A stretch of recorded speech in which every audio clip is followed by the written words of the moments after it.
So, day 4 with Eileen, the English Mastiff, and she's getting bigger already. She's definitely getting bigger. It's crazy, isn't it? Yeah. You can see her have a nap and then wake up physically bigger like a couple of hours later. It's bonkers. But anyway, day 4, we'll kind of dive straight into what we're doing. As with everything when we're training puppies ourselves or through our courses or helping clients, I tend to break it down into 3 areas: manners, socialization, obedience. And seeing as you're taking the lead on this, we'll kind of dive into each area and then I'll jump in if I can help. But do you want to start with manners? We'll start with manners because it's pretty much the same every day. So waiting for food, waiting at the door, waiting at the crate. All of which are getting better. Sofa. She's starting to get that idea now, isn't she? Yeah. And also I think with a lot of dogs as well, they do like jumping up on people, but she doesn't do that, which I guess is just an innate weight thing. Yeah. She just isn't really very jumpy.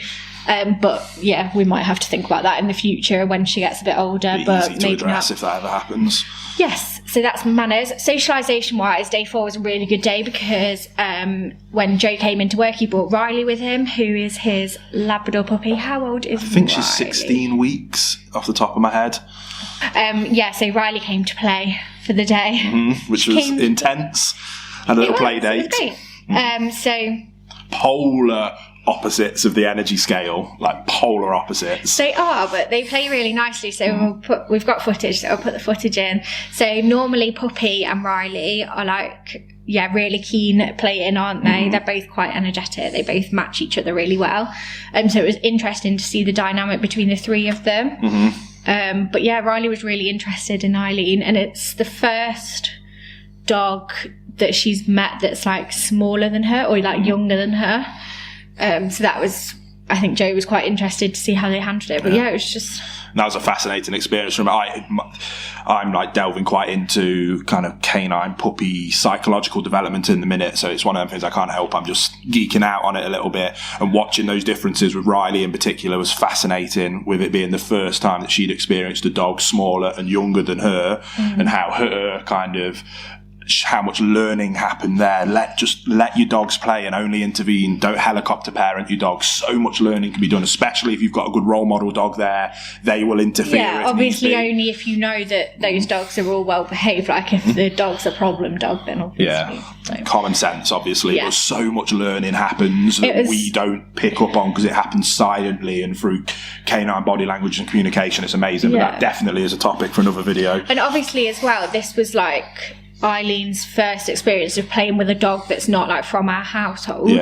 Obviously we've got multiple dogs in our household, so but like I thought it was really interesting that actually the most interesting dynamic was between Puppy and Riley, and how Puppy had like changed because she's become so bonded to Eileen. Puppy was almost like mummy dog, wasn't she? Very maternal. And she kept like, she would step in, like she would literally like come between them, like, right, break it up, which was, I wasn't expecting actually. I just thought that Puppy would join in with them because she normally plays with Riley. And it's interesting that so obviously Eileen's not allowed to play outside for very long, so we don't want to tire her out too much and for her joints and things. So when Eileen goes back in, then Puppy like reverts back and plays with Riley. It's really weird. Pack dynamics. It's a fascinating subject, but being the king of waffle, I won't. Yeah, we won't waffle on about it. I just thought it's just interesting to point out while the footage is on. Absolutely. Other things on day 4, there was quite a lot of socialisation on day 4 actually. So when I let her out at night time, there was an aeroplane that went over that's like,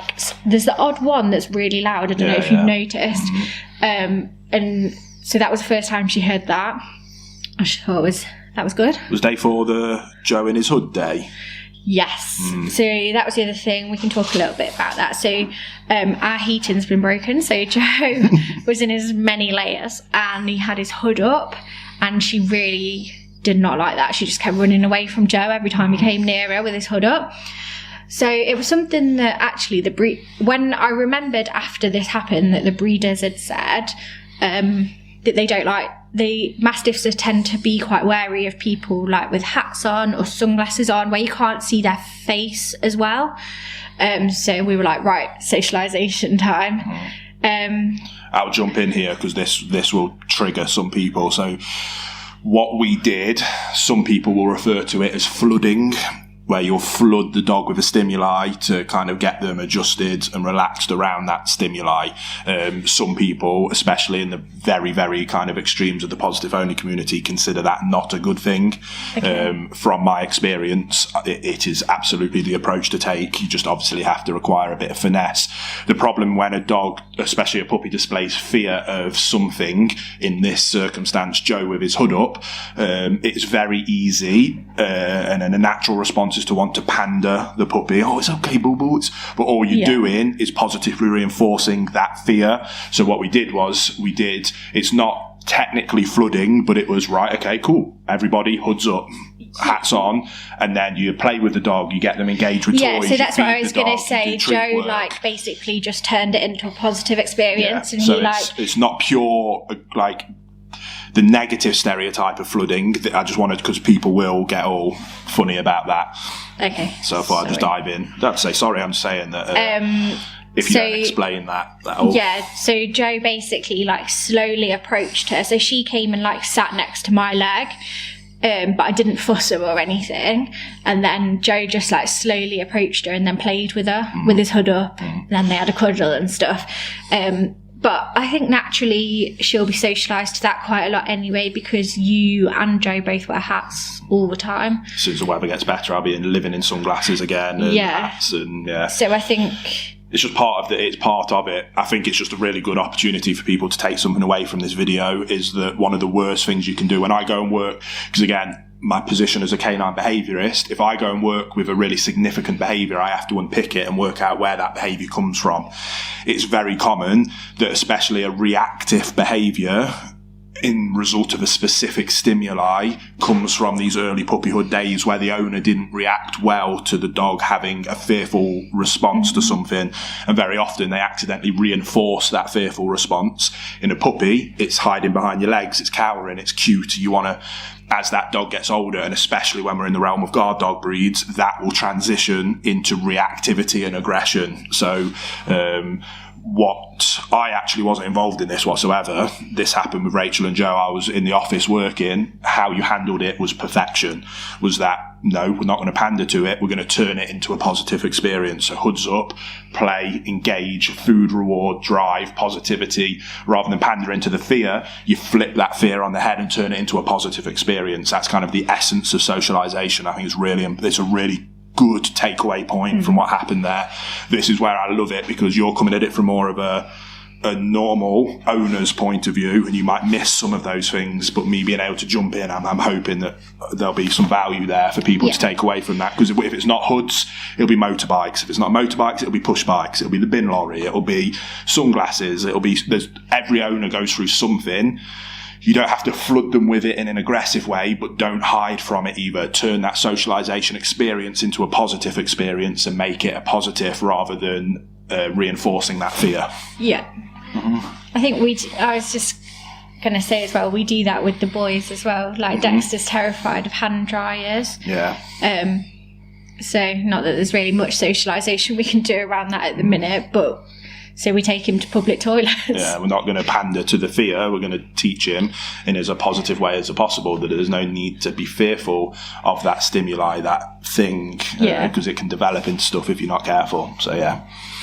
Cool. Okay. I got on my high horse a little bit there. I apologise. I was trying to keep it fun, but I do think that there's a lot learning. Quickly, day 4 obedience was just more sit work. Yeah. I think already in one day, she was starting to like at least grasp the idea of it. Absolutely. So yeah, I just think got to keep going, haven't we? Yeah, and that's the thing as well. I think what people need to understand. I'm going to go on my high horse again and waffle quickly. Dogs don't speak English. It's just utter gibberish that comes out of our mouth, or whatever language that you put your term in. It's just a gibberish noise. So what we're doing is getting them into a position or a behaviour or demonstrating something, whether you've lured them there or you've free shaped them there, and then you're marking that behaviour. So what you might not be aware that you've done is you've actually taught the behaviour of sit to be a very positive thing. So she's offering that sit behaviour really well, which is what Rachel's saying. She's grasping it. She understands that if I go into this position, something really good happens. The trick now is putting a marker on that behaviour. So again, they don't understand the word sit as we do, what we need to do is for them to associate that gibberish noise that we know is sit means go into that behaviour. And now what you're doing is linking that verbal marker to the behaviour that you've taught. So that's something that I need to like work on as well, is sometimes I'm not quite putting it at the right, putting the marker at the right time. But again, it's just practice, isn't it? I've never done it before. Absolutely. I've always, when we've had dogs in the past, like you've always taught it up to a point, and then I'll just come in when the dog already knows it. And I preach that when people say when they're following my courses, I say that there should be a lead trainer teaching the behaviour, which has always been me, and then you transition that behaviour onto other people as part of, because you start it, no distractions, just really focus on that behaviour, and then you start to implement more distractions and different times, and one of the things that you add in different is other people coming in and doing that behaviour. So it's always been me teaching it, and then I'll get Rachel and other friends and family to do the behaviour. This time, obviously from my experience, I can do that teaching bit with good timing quite quickly. This time you're working with a very stubborn dog that can't hold their attention as well as, say, a Labrador that you've seen me work on with in the past, or a German Shepherd or a Malinois. Not necessarily stubborn, just more... I think stubborn's a fair word. Yeah, stubborn, lower energy. You can debate it all day, but you compare them to a Labrador. Yes, they are not as intelligent. They are more lazy. They are a bit more stubborn. They do struggle to learn things. It's not a bad thing. People hear that and hear it as a bad thing. It's not. It's just the reality. She brings a lot of other positives to the table that a Labrador won't bring. It's always give and take. But so then I will transition on to you. So what you're now doing is doing that leadership bit, and I have to really sit on my hands, let you do it. I try and do it when he's at work. Yeah, then when you're happy with it, then I'll come in, and as part of your practicing of that behaviour will be me coming in and working on it as well. So there's a little another nugget for people to take away from this as well. This one's turned into a waffler. It has. I do apologise. I was trying not to waffle, but I'm hoping that you learned something at least. And is that it? That was pretty much day 4, wasn't it? Day 4. Day 4 done.